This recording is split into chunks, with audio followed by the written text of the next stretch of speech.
whenever you're creating the new, mistakes happen.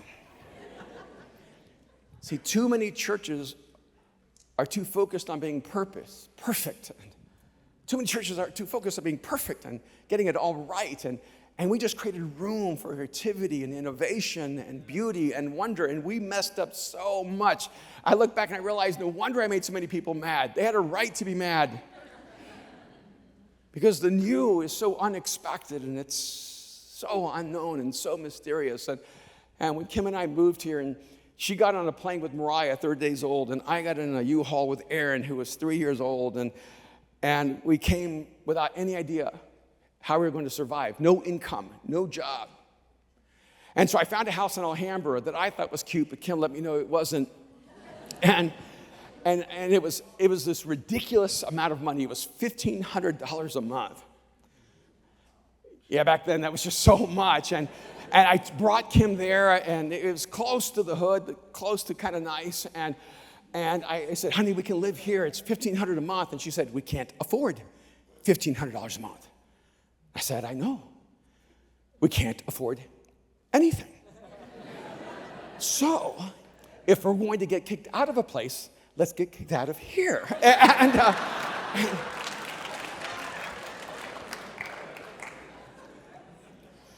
And you just don't know how much of who we are was formed by living in the unknown and the uncertainty and the chaos and the mystery. Because the new exists in the unknown, but it also comes at a great price. And I want you to realize this, that it's so easy to talk about wanting to be innovative and wanting to be creative and wanting to be a pioneer and wanting to be a groundbreaker. But you need to know that if you're actually going to do something new, it's going to cost you. And it may cost you more than you ever thought you could pay. It was tough. Before I came here, I spent 10 years with Kim, and we worked with drug cartels, gangbangers, assassins, worked among the poor, worked where there were Uzi machine guns and buildings and cocaine stacked up to the roof, and that was a safer world than trying to change a church. I'd never seen the kind of crisis and conflict that I came to here. And it was hard. It seemed like every time we made a change, it cost us something. Yeah, you ever just get tired? I got tired.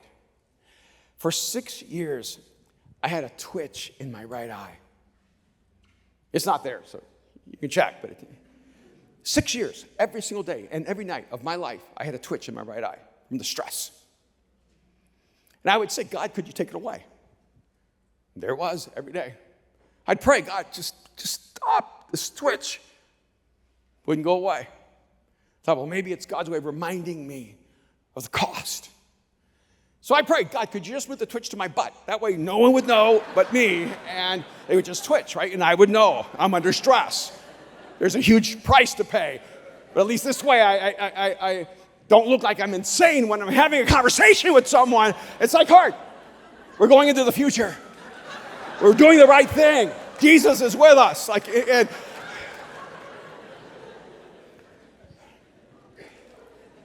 But the level of stress to create a church where everyone could feel that they belonged was hard. To come to this place in Hollywood and try to create a space where people could know how much they mattered to God, it was the most difficult thing I've ever done in my life. 5 years into it or so, Kim and I were driving on the street, and I just couldn't take it. I had made a public commitment to say 15 years or I would have tapped out. But I didn't want to break my word. So I was going to hang in there for 15 years. 5 years in, I'm driving down the road, it's real quiet. And I just said to Kim, I can't take this anymore. Just can't do this. She goes, what? And I said, I can't take this. I got to get out of here. And she goes, what do you mean? And I said, I can't lead this place anymore. She goes, what do you mean lead? You haven't led in a long time. She goes, in fact, I don't even know who you are anymore. You used to be a leader. You used to be courageous. You used to be innovative. I don't know who you are now. It made me so angry. I just slammed the brakes on in the middle of the street. Just slammed this car shut. Who are you to tell me I'm not a leader? What do you mean I'm not leading? Because you're not leading, pull the car over. So I did, because I wasn't leading. And I just did what she told me, and she said, I don't know what happened to you. Somewhere you just gave up.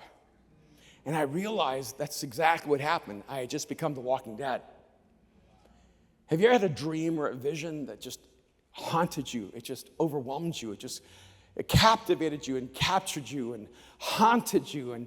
And yet you came to a place and you thought, I don't know. I don't know if it's worth my life. I don't know if it's worth this. I don't know if it's worth this pain.